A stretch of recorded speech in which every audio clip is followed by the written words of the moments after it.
a protege of Chief Owazurike, then created the indigenous people of Biafra, IPOB, in 2012, which became the predominant Biafra independence organization. Post-war agitation for Biafra and support for IPOB accelerated in late 2015 when former President Muhammad Buhari systematically embarked on widespread anti-Igbo policies, coupled with his open toleration of Fulani Islamic terror that was breaching the northern reach of the Igbo land.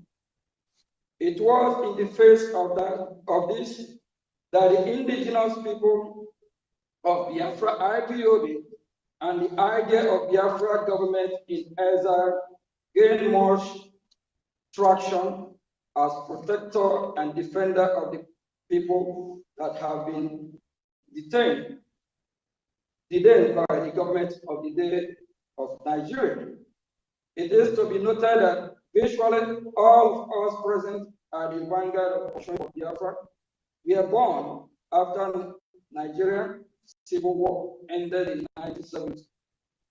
So in our renewed quest for Biafra, we are not driven by any sense of personal loss of the war, revenge, or bitterness, but by instead a sense that our people are being restricted badly and are victims in becoming victims of another people genocide. Vast majority of the Biafrans share the same view, even so, quietly because of fear of retribution by the Nigerian government or other non-state actors in alliance with the government. Amnesty International reports that since the advent of the former Buhari administration in 2015, Nigerian insecurity forces have killed more than thousands of Biafrans and wounded many more while they held peaceful protests against the killing and for self-determination. Amnesty International says that many of those pro-Biafra protesters were shot and killed in their sleep, and others while they gathered in churches to pray. Many of the protesters were shot and killed from behind while they tried to escape. The contemporary country report released by the United States and others while they gathered in churches to pray. Many of the protesters were shot and killed from behind while they tried to escape.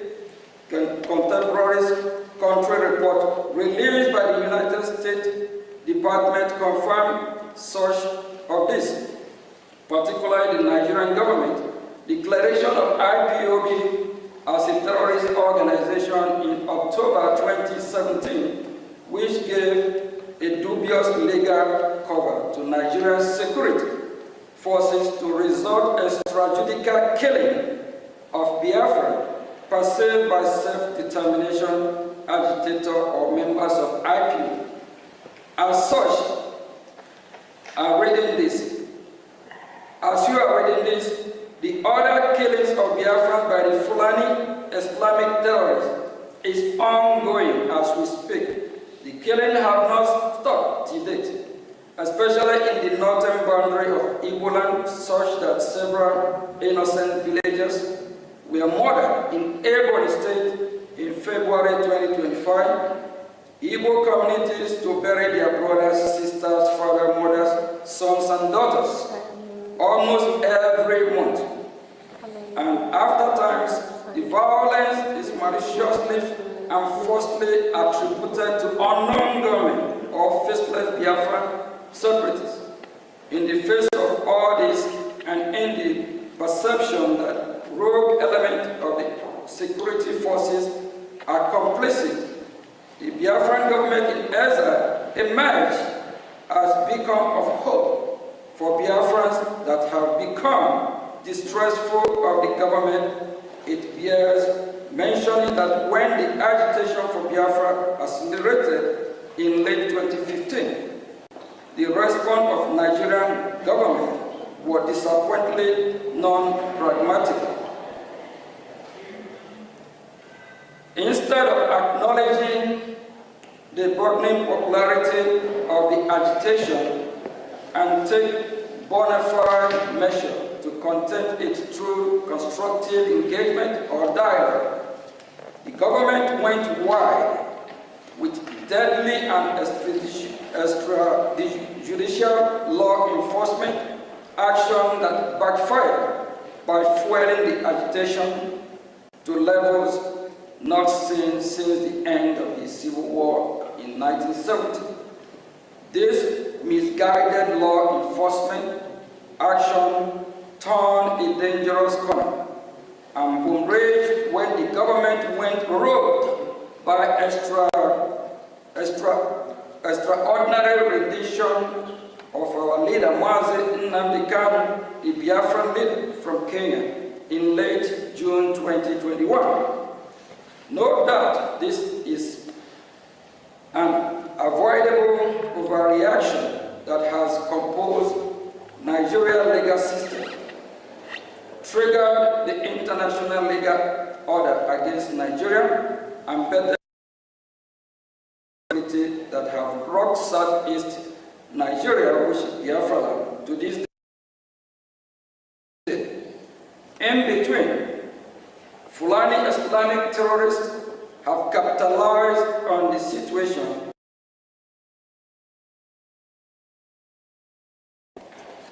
Our Republic government in Ezen region, of which he is the Prime Minister, as the next illustration of the Biafra independence movement.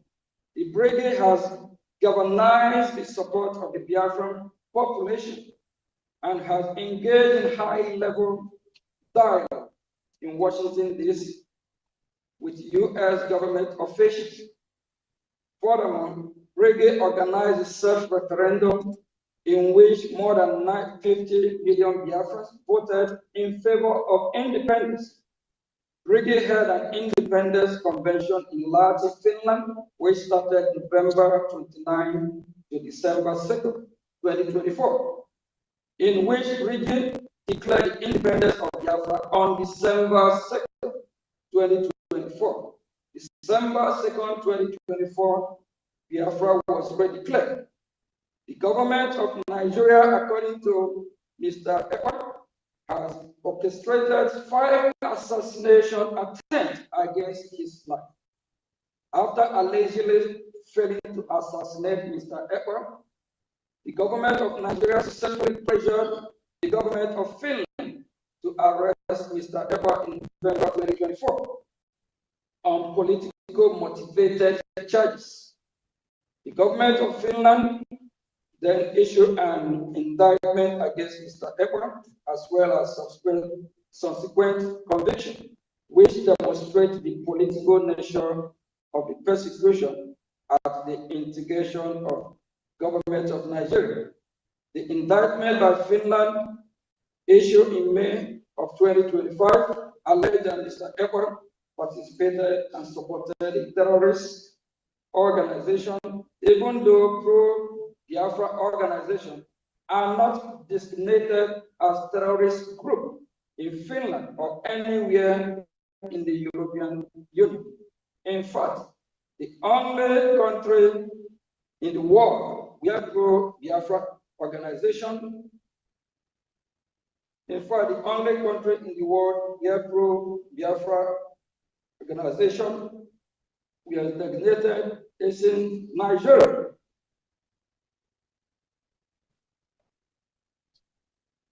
For the government of Finland to assert that the Finnish citizen holding political position regarding internal policy matters within Nigeria is somehow a criminal offense in Finland is nonsensical and absurd, and demonstrate that Finland is engaging in a political motivated prosecution.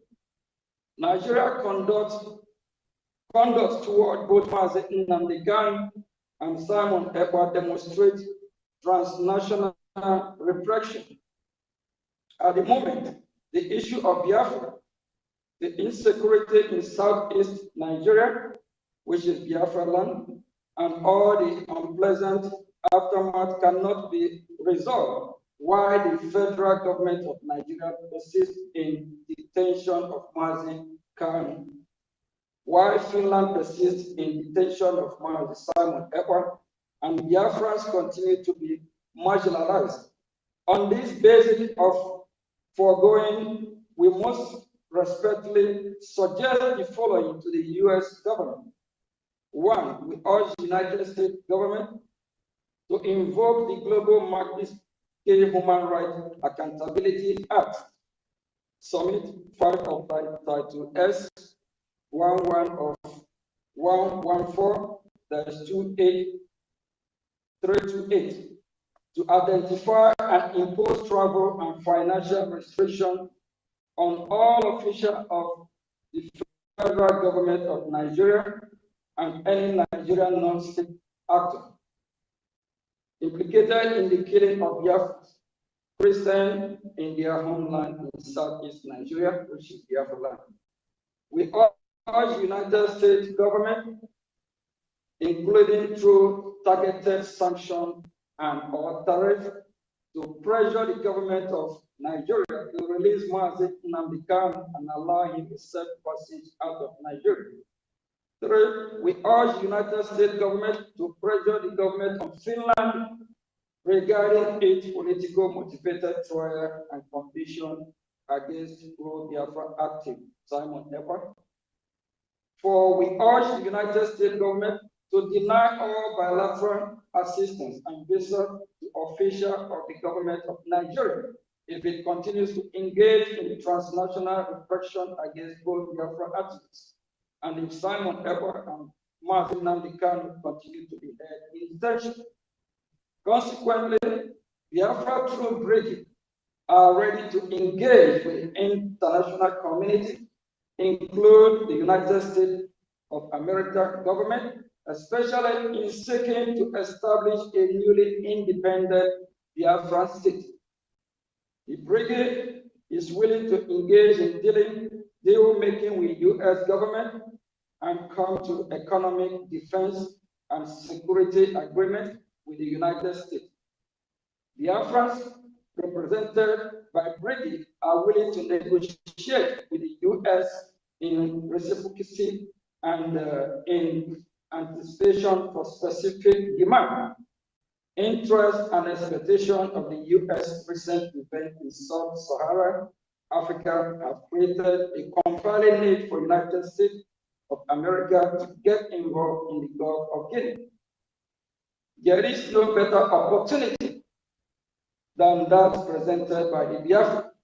For example, Biafra can be an ideal place for U.S. military base, as well as seaport. Biafra can also be host to African installation. Biafra can be a close ally of the United States and the purveyor of Western India. Biafra can be an ideal place for U.S. military base, as well as seaport. Biafra can also be host to African installations. Biafra can be a close ally of the United States and the purveyor of Western interests in the region, as well as a bulwark against Islamic terrorists and extremists. This is important now more than ever, given the loss of key U.S. military bases in Sahel countries, as well as the Nigerian government ever closer relations with United States adversaries, a United States designated Islamic terrorist organization. In addition, Nigeria's persecution of Christians continues to worsen and further adds to the case of independent homeland for Nigeria. Christian population, just as U.S. recognized of Somalia, present great benefit to U.S. strategic interest in East Africa. Similarly, Biafra can present opportunities along similar lines for the U.S. in West Africa. We hope today's historical briefing will provide a precedent for further diplomatic engagement and Before I say thank you, we believe that we have sent our message, and we are damn serious for our freedom. We'll continue fighting. Our freedom is our right. No one else can do it better for us than us. And we are sending a message to the world, especially the United States of America. We appreciate the opportunity and the privilege they have given us to voice out so that they can do what is right. We believe they are listening.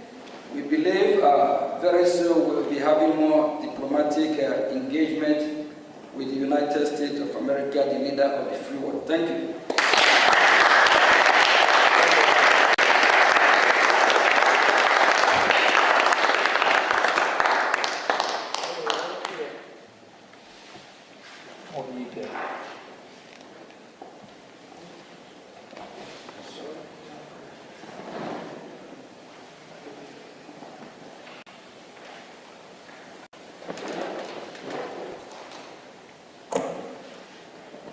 All right, we're going to be having some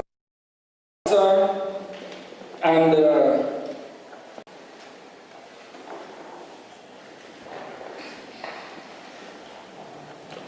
we have some witnesses that will be asking questions about the current situation, what is happening in Biafra land, if it is suitable for them, if it is that what they want. Do they deserve to live better than what is happening here today? We are glad to be here, and this is the beginning of our hearing in Washington, D.C.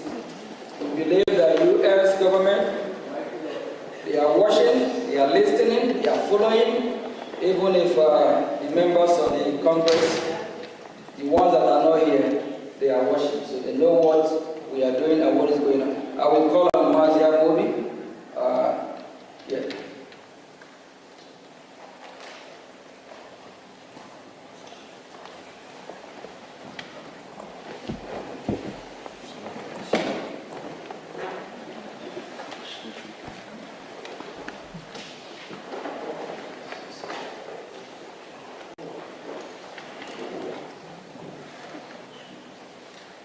Greetings, everyone.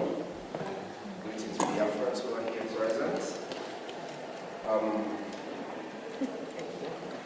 First of all, I want to appreciate everyone for being here. It's not easy. It is only a man who seeks for freedom that goes knocking on all doors. Because every locked door against each and every one of us is a locked door against millions of Biafrans. Especially millions of Biafrans, yourself, myself, who are witnesses, and over 50 million people who gave the Brigi government their vote for a self-referendum conducted in Finland. It conducted back home and ratified in Finland by over 517 Biafrans. So I appreciate each and every one of you who are here. And we thank the United States Congress for giving us this opportunity, for calling us to hear our voice at this time.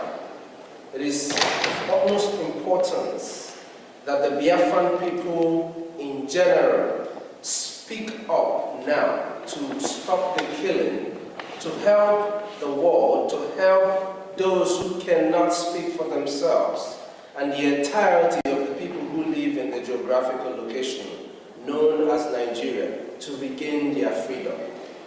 The freedom that we seek today is not just for the Biafran people, but for over 230 million people who exist in a place where they are all in a cave.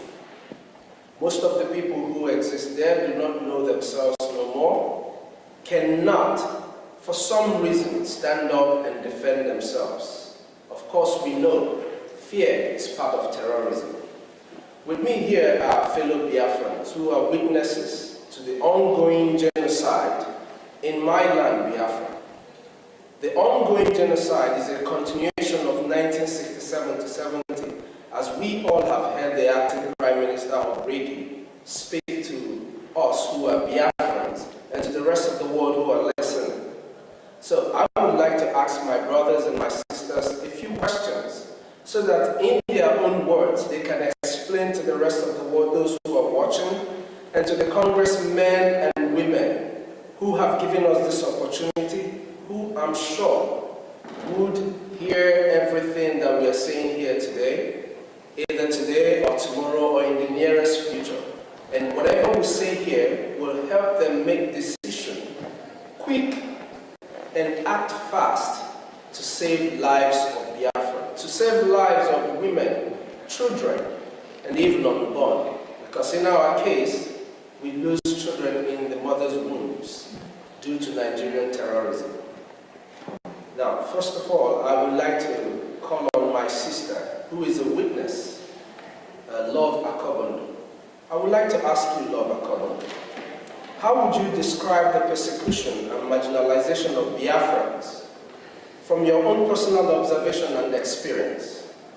What are the root causes of this genocide?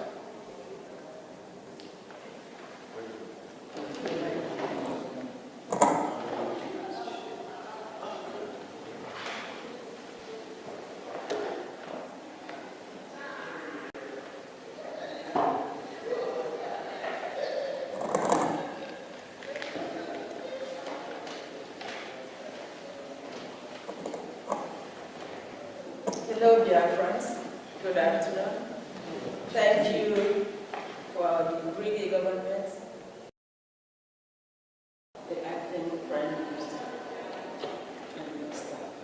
And I also thank the Congress.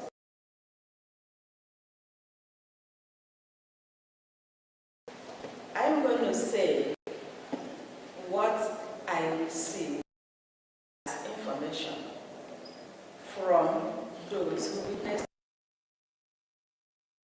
those incidents from so-called organization. From the time those people showed up in the shores of Biafra, the bite of Biafra, there hasn't been peace. Each time they bring up a situation that is not acceptable to our people, the Biafrans, we object it because we already had democracy before they showed up. We were living in organized society in every ramification before they showed up. So when they showed up and want to alter who we are, change us to benefit them in every ramification before they showed up. So when they showed up and want to alter who we are, change us to benefit them, we said no. Instead of dialoguing with us, they come up. This had been going on through the administrations after the fall of Arab Kingdom. Our people regrouped, defending themselves, defending their land, defending their culture, defending who they are as a people. They were met with killing. They don't understand dialogue. From there, it moved to the time of taxation that was totally unacceptable, and our great-grandmothers came up to protest, simple protest. They did not kill anybody, they did not destroy anything, they were just protesting because one of the useless people, it is not today we begin to have a flavors in our society. A man called, and I'm going to call him by name, and I wish his generation will get to hear it so they can be ashamed of their grandfather. Chief Okuk from Oloko was the warrant chief who delivered that message of taxation. And after they had finished taxing our fathers, they came up with our mothers. And our mothers said no. What did they do? They turned out, killed some of them, To glorify their action, they termed it Aba Women Riot, which is a false thing. From there, when they discovered coal in Enugu, again, to their interest, poor working condition, our fathers protested for a better wages, a better working condition.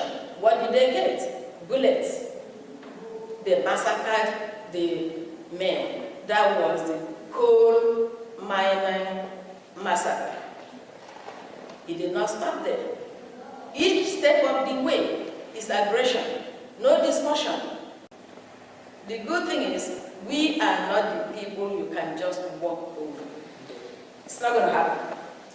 It's not yesterday, it's not today, it's not going to be all the tomorrows to come, because we are Biafrans, madam.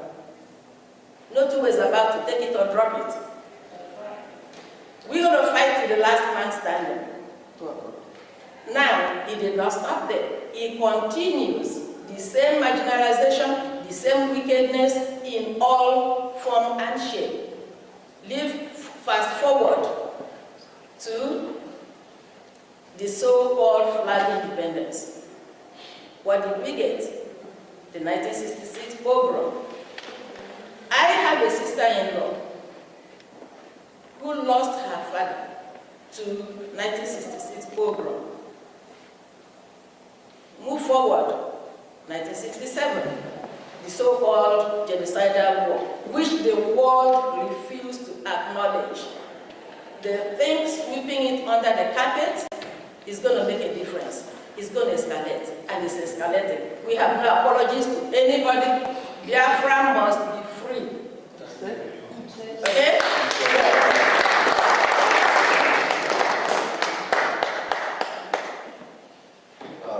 Thank you so much, my sister Love. You heard it all? Now, I will ask another question to another sister of mine, Ms. Nonye Chima, sorry. We know how the United States government categorized certain countries as state sponsors of terror. How do you rank Nigeria given their killing of Biafrans? And should the US government designate Nigeria as a state sponsor of terror?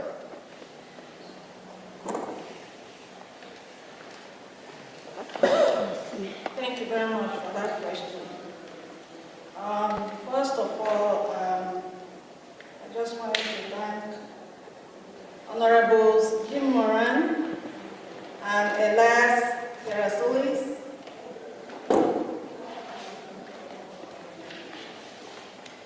and the U.S. Congress for giving us the opportunity to inform the world of what has been going on in Biafra land for decades. So for the question, these are some of the reasons why the United States government should designate Nigeria as a terror organization. One, between 2015 to 2016, Amnesty International reported that Nigerian security forces killed over 1,500 IPOB protesters in cold blood. Remember, they didn't have any weapons. They were just exercising their rights as citizens. And in 2017, there was what they called Operation Python Dance, which targeted the Southeast residents who are Biafrans, with soldiers invading communities, shooting civilians, and committing extrajudicial killings, which led to about 28 young men and women in our leader, Mazi Nnamdi Kanu's house. Thirdly, from 2021 to 2023, Amnesty International also documented over 1,844 killings in Biafra land, including unlawful executions, torture, and enforced disappearances by security forces. And one might ask whether these killings or these killers have been apprehended and brought to justice, and the answer is no. No one has been held accountable for these killings. In fact, when locals apprehend any of the killers, there is always an order to free them. Up till today, the killings continue, and the painful thing is the fact that Biafrans are killed simply because we are Christians, simply because of the crude oil in Biafra land, and because they want to Islamize us by force, which we are resisting. So I call on the global community to pay attention to what's going on in Biafra land and elsewhere where there is a genocide going on. Thank you all so much. Thank you so much. That was wonderful. That's wonderful. Every Biafran to always carry in their heart the fact that our people are dying every day. Now, I want my brother Emmanuel to go. How would you describe or Igbos within the Nigerian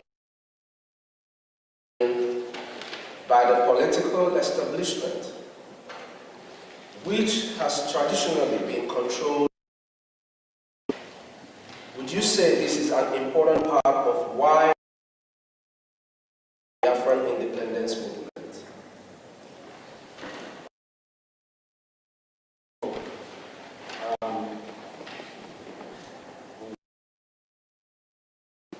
The hatred of Biafrans in Nigeria by the political establishment. Some of us came into this world and we see this hatred every day. We have this economic jihad that's going on. Our businesses have been born in Lagos, in the north. We are not allowed to scale when it comes to political positions as in the presidency of the country. And now we are seeking for Biafra. We want to be on our own so that we can be able to live in peace without facing this hatred every day. The Fulani Caliphate are the ones controlling Nigeria. And with this economic jihad, they have continued to display this economic jihad on the Biafrans, day in, day out, in every aspect of life. And we are tired of it. And we say this is the reason why over 80 million Biafrans, over 50 million Biafrans voted for the Biafra self-referendum, because they themselves are tired of the hatred. Every one of us can see it, even the young ones. And that is why there is maximum support for Biafra, so that we can have our own independent state and live in accordance with our own values. So that's what I would say about that. Thank you. Thank you so much. My brother Chima John, for those amongst you who lived during the first Biafran Civil War, it's called a civil war, but we know it's a genocidal war against the Biafran people, 1967 to 1970. Please describe your experience. I know you might not know, but I know you have people who have told you stories. I see you're very much younger than 1967. So describe your experience and how you would compare the Biafran independence movement in the 1960s compared to now. And what do you wish the United States government to do regarding the issues of Biafra? Thank you very much. Thank you very much. And I want to thank the U.S. Congress for the opportunity that we have today to control for this hearing regarding Biafra. Some of us were not born in war, but we have read about all the atrocities that happened against Biafra and against the Igbos during the war. We saw that Biafra land was completely destroyed by the Nigerian states in collusion with its Western ally. And they destroyed schools, they destroyed the infrastructure, And while we were growing up, every part of Nigeria was designated as educational investment. And these are places where there were no bombs, where there was no destruction. But in Biafra land, in Igbo land in particular, Igbos were never designated as educational investment.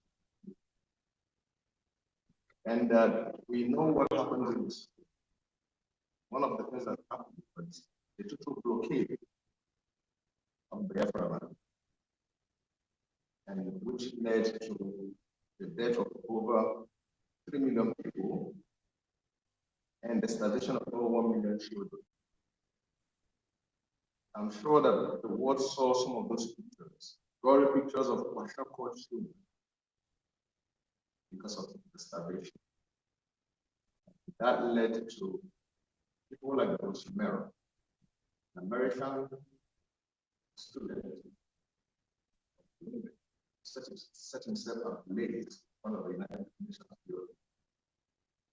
People like Steve Jobs, the founder of Apple, saw what happened in Biafra, swore not to set his foot inside the church and say, how can the world open their eyes and saw these humans of so fellow Christians and never did it because of oil and theft. We saw all that. The Nigerian state, as part of the plot to put the Biafra down, and the Igbos in particular, they made sure that after the war, that every Igbo person or Biafra received only 20 pounds to start life. And the Igbos and the Biafras were the richest in that context at that time. It was designed, according to one of Nigeria's plots to put Biafra down, and the Igbos in particular, they made sure that after the war, that every Igbo person or Biafra received only 20 pounds to start life from the beginning. And the Igbos and the Biafrans were the richest in that country at that time.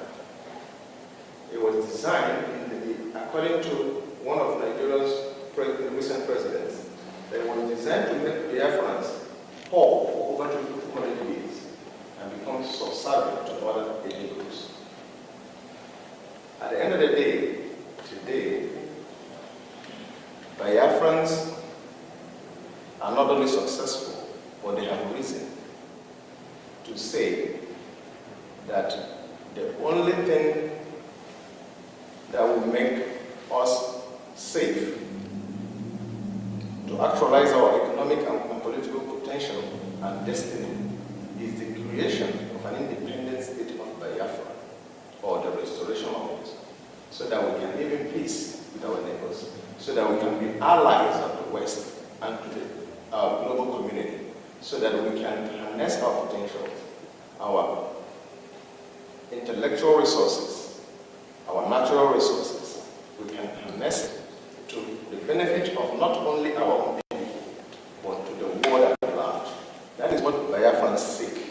And we want the United States, as the leaders of the free world, to stand up and begin to do what is right by the Biafran people. Begin to do what is right. Because that's something that they're looking for. That's something that they take, that Nigeria gives them. Those oil and gas comes from Biafra land. We can negotiate. We can reach a deal with any country, America in particular, so that we can have our independence, a place we can feel safe, and to live in freedom. Thank you very much.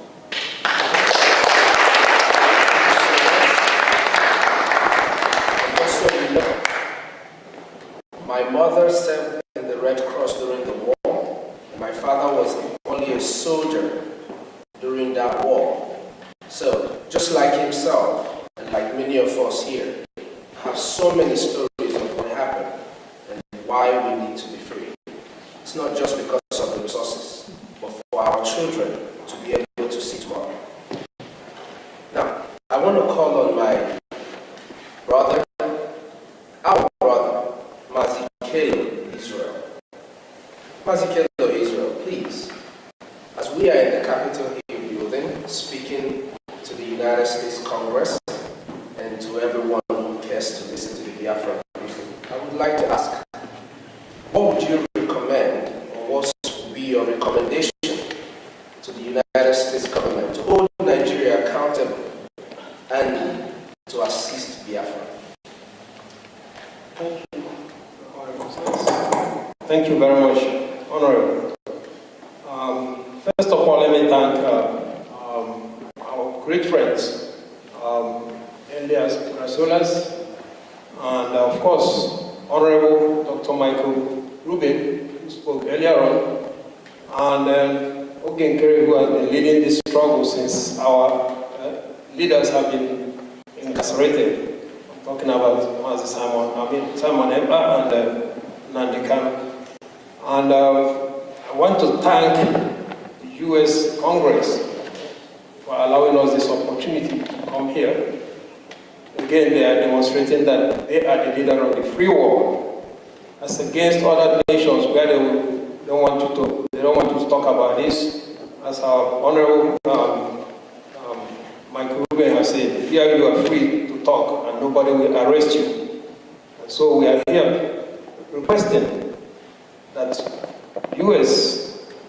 government to come and stop the killings that is going on in Nigeria. We are talking about the genocide that happened from 1966 to 1970. Right now, that happened mainly in the southeast. Right now, the entire Nigerian state is a kill zone. It rivals what happened during the Civil War. And so we are pleading with the U.S. Congress to come to us quickly, not to delay, by doing these following things: to officially recognize Biafra genocide of 1966 to 1970, which has continued up to today, as our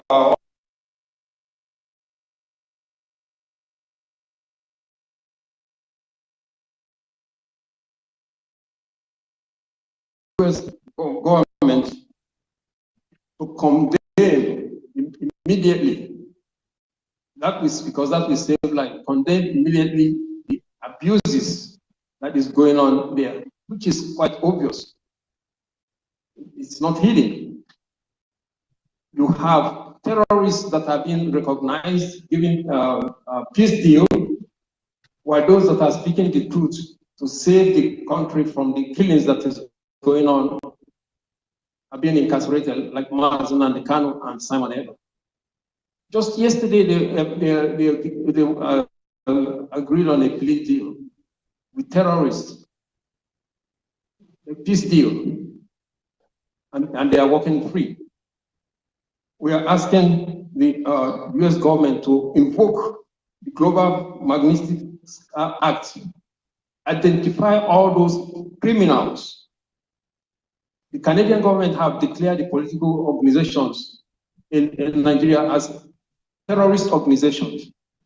We're asking the US government to go further, identify the individuals themselves, and invoke them and put heavy sanctions on them.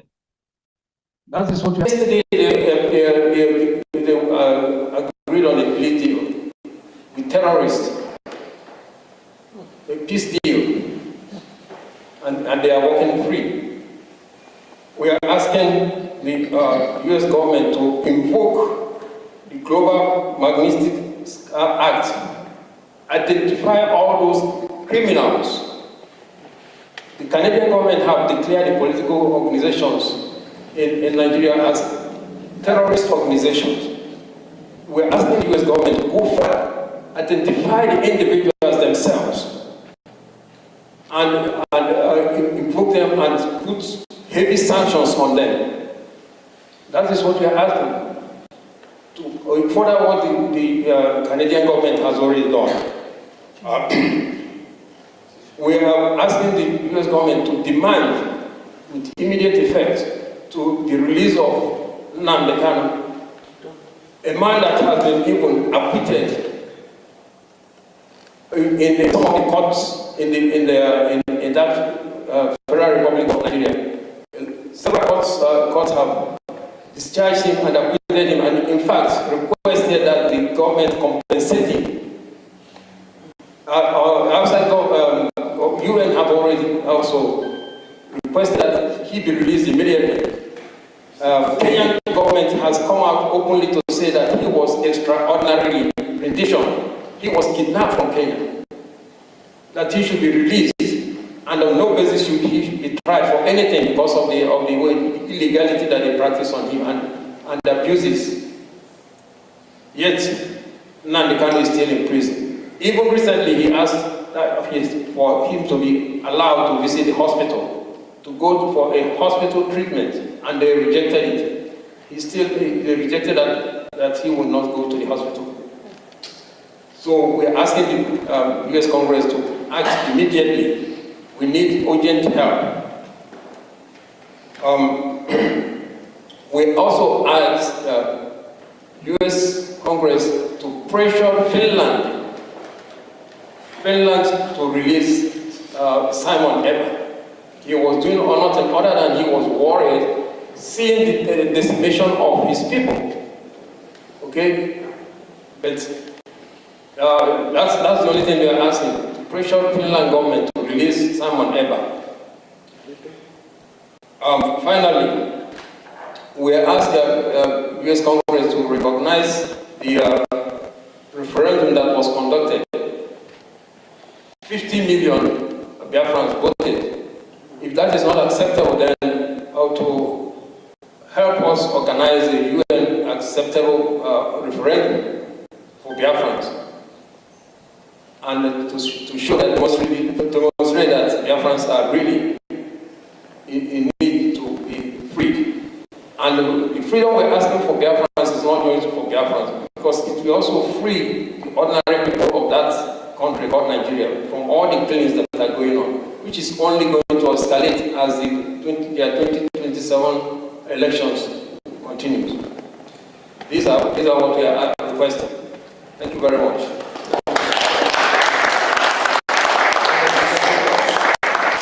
Just to add one single thing to what he said, something that is very dear to me. I really wish that the United States Congress and the United States government would help us pressure Nigeria. I would like for the genocide that took the life of over 5 million of my people to be recognized. If today we speak about the Holocaust, there is no reason why we shouldn't speak about the death of over 5 million Biafrans. Thank you very much.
If they have succeeded, you and I will not going to be here today. And the United States of America, they recognize our cry for our freedom. They recognize that we need help. That is why they allow us to use this beautiful venue for the hearing of Biafra people. This place is being used by Congress. Whether it's one or two of Congress that is here, is the United States of America Congress. And they are watching, they are following this event. So we appreciate it. Thank you all. This is just the beginning.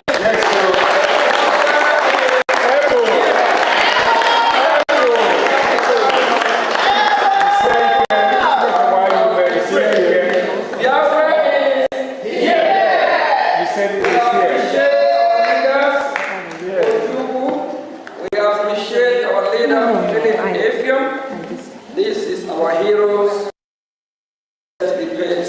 and we appreciate everything they have done. Yeah. They show us the way, and we follow the way. Yes, sir.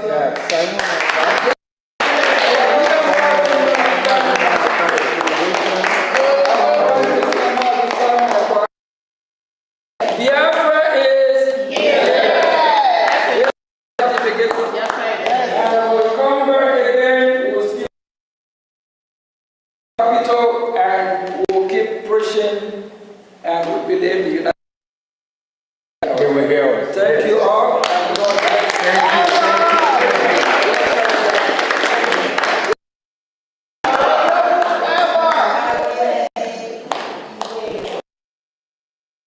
Thank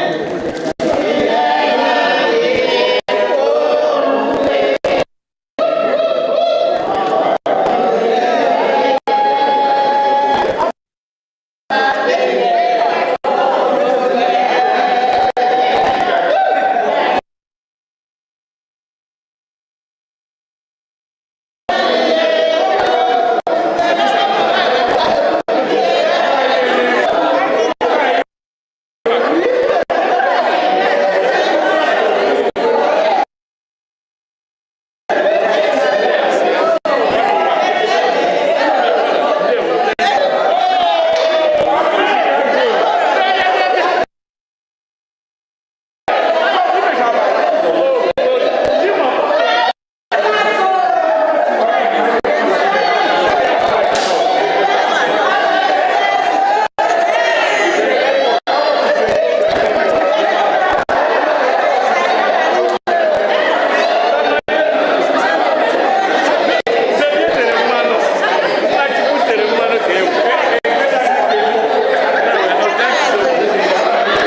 Life is a process, no matter how you go about it. Masi Ogechukwu Nkere, Omalicha Nwoke, the Biafra Republic Government and Exile Finance Minister, is humbly campaigning for global Biafran financial support for the purpose of Finland Convention, Biafran Defense Forces, and redeclaration-related activities. I appreciate all Biafrans who have been supporting our liberation movement. I also urge everyone to massively support more than ever, especially in these critical times. Oh, my fellow lovely great Biafrans, let's come together and support our Prime Minister, Mazi Simon Ekpa, who is currently working tirelessly to hand over our freedom to us this year, 2024.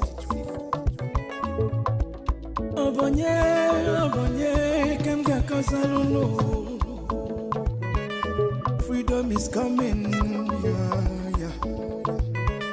Yo, yo, yo, yo, yo. Masi Ogechukwu Nkere. Salute every Biafran, especially. Yeah, yeah. Ogechukwu kama. Ogechukwu kaina yo no no no no no. Ogechukwu kama. Onyamana gidi gidi bakulo munu. Ogechukwu kama. Welu gidi chukwu kasebele. Ogechukwu kama. Ogechukwu kama. Si Ogechukwu Nkere nekelunu. Ogechukwu kama. Ogechukwu kaina yo no no. Ogechukwu kama. Ogechukwu kaina yo na nyasi. Ogechukwu kama. There is no magic to progress and success in life. Life gives back what you give to it. It takes a man who believes in himself to create wealth. So keep working hard and never lose hope in what you believe in.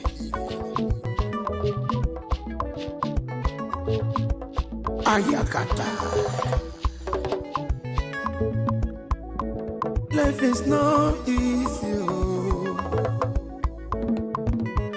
Sigh. Make it take and judge.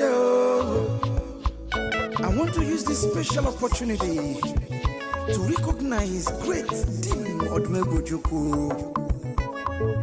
I can't also forget General Philip Effiong.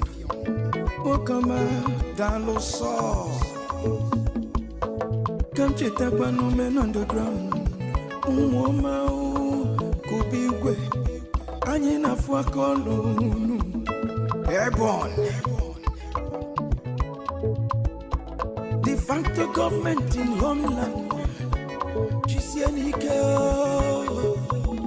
A special recognition to every Biafran who have been supporting from day one. May Elohim continue to flourish you in your different endeavors. He says, Mazina de Gano, Ohamadike, one of Biafra. Egadi. The Prime Minister, Obatobie, Ogechukwu Nkere Simukelekio, Wokoma, Ogechio, Ogechukwu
A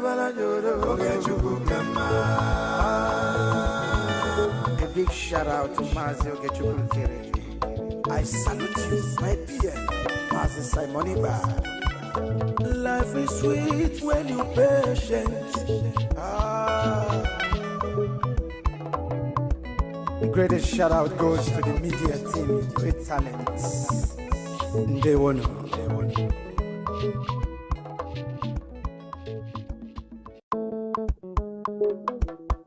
Life is a process.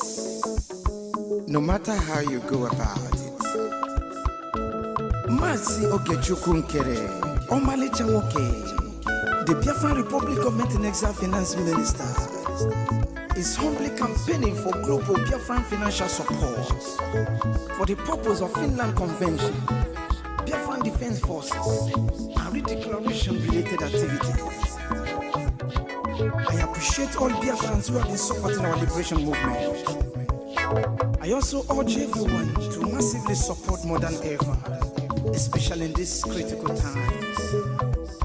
Oh, my fellow lovely great Biafrans, let's come together and support our Prime Minister, Mazi Simon Bad, who is currently working tirelessly to hand over our freedom to us this year, 2024.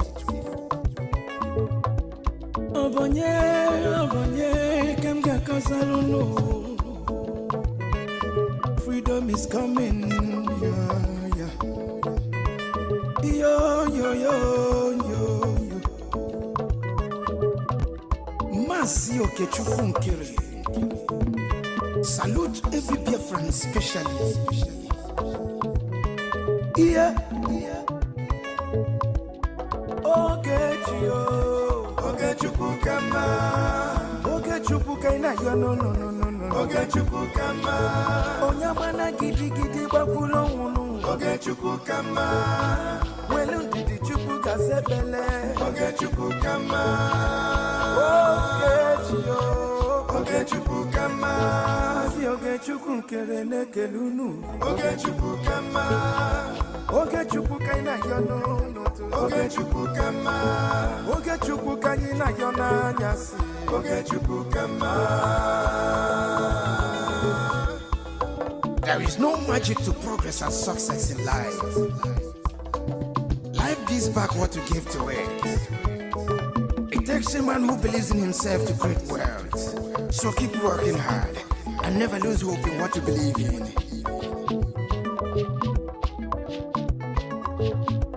Ayakata. Life is not easy. Sigh. Make it take and judge. I want to use this special opportunity to recognize great Dim Odumegwu. I can't also forget General Philip Effiong. Okama Daloso. Come check up on men underground. Umoma Kubigwe. Anyina Fuakolu. Airborne. De facto government in homeland. A special recognition to every Biafran who have been supporting from day one. May Elohim continue to flourish you in your different endeavors. This is Mazina Degano, Ohamadike, one of Biafra, Egadi. The Prime Minister, Obato.